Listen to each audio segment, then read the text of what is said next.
ये सभी लोग बैठ जाइए। ये आज का ये विशाल कार्यक्रम समता दल के तत्वाधान में और समता सैनिक दल के तत्वाधान में और अन्य बहुत सी संस्थाओं के माध्यम से इस कार्यक्रम का आयोजन किया जा रहा है।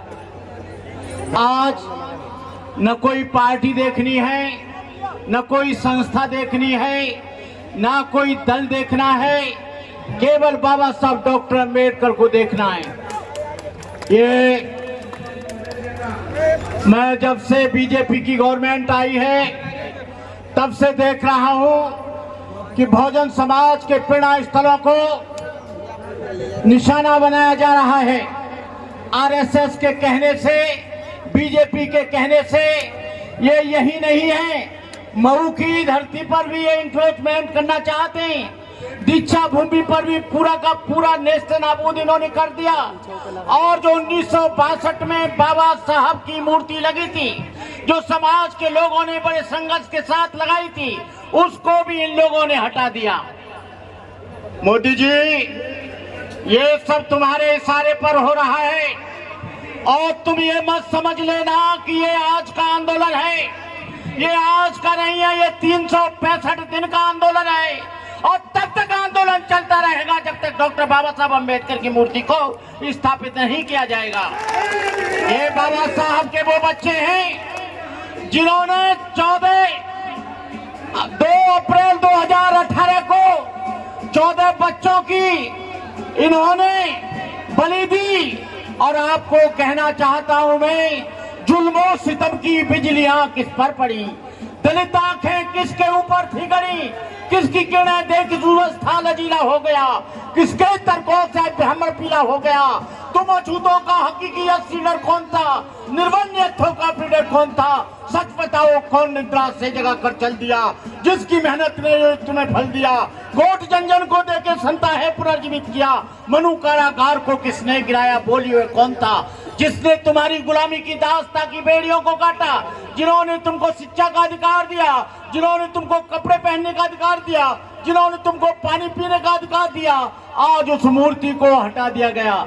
ये लोग लगातार अंबेडकरी भावनाओं को आहत कर रहे हैं। समता सैनिक दल उसके लिए लगातार प्रयास कर रहा है, भारतीय बौद्ध महासभा कर रही है, सारे ही संगठन कर रहे हैं। लेकिन मुझे अफसोस है, जो डॉक्टर अम्बेडकर के नाम पर सत्ता में आते हैं, जो प्रधानमंत्री बनते हैं, गृह मंत्री बनते हैं, जो संसद सदस्य बनते हैं, विधायक बनते हैं, बाबा साहब अम्बेडकर ने विधायिका में रिजर्वेशन दिया था। लेकिन ये 135 बेईमान लोग ये केवल वोट लेकर रिजर्व सीट से आते हैं, लेकिन ये समाज की बात नहीं करते।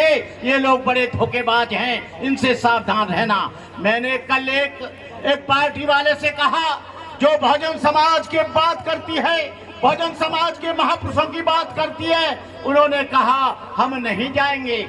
अरे तुम नहीं जाओगे, वोट इनका लोगे, नोट इनका लोगे, सहयोग इनका लोगे, लेकिन तुम मंच पर बाबा साहब को बचाने के लिए नहीं आओगे, क्योंकि तुम बीजेपी से डरते हो, आरएसएस से डरते हो, तुम्हारा आंतरिक समझौता उनसे हो गया है। लेकिन हम कहते हैं कि आने वाले समय में जो इस मूर्ति के लिए आएगा और जो आरक्षण बचाने को आएगा, उसके हम साथ हैं। जो इसके साथ नहीं आएगा, हम उसके साथ नहीं आएंगे। इस कार्यक्रम को हमारे उमेश सिंह जी, हमारे एआर जोशी जी, केपी सिंह जी, अब आपको बताएं, हमारे ये नौजवान इस कार्य को आगे बढ़ा रहे हैं। हम कहना चाहेंगे अशोक कुमार जी, बालक राम जी और हमारे वकील साहब जो हाई सुप्रीम कोर्ट में वकालत करते हैं, भानु प्रताप जी, आप सब लोग एक साथ होकर आओ और बाबा साहब की मूर्ति लगाने का पूरा प्रयास करो। मैं अपनी बात कहना चाहूंगा, इस आंदोलन में कोई कायर और बुज़दिल आदमी नहीं आए, वो आए जो बाबा साहब के नाम पर अपना सब कुछ कुर्बान करने के लिए तैयार है। साथ हमारे वह आगे जिसको किसी का गम होवे, नई खुशी हो मिलने की, ना खाने का मातम होवे, चाहे सूरज आग उगलता हो, सर्द भरी शबनम होवे, दर्द वाली शबनम होवे, नहीं खौफ सीने में हो, ना जोश में जिसके गम होवे, बाका शेर बबर होवे, हिम्मत में आजम होवे, लगा हो ताने बाने में, मखलूक जब होवे, मसावात का चश्मा हो, सत्याय का जामे जम होवे, साथ हमारे वह आवे जिसको न किसी का गम होवे। ये बीजेपी को, आरएसएस के लोगों को बाबा साहब की मूर्ति से घबराहट हो रही है, लेकिन बाबा साहब की मूर्ति को तुम हटा सकते हो, लेकिन बाबा साहब के विचार को आप कभी नहीं मार सकते। जब तक ये धरती और आसमान रहेंगे, बाबा साहब इस धरती पर रहेंगे।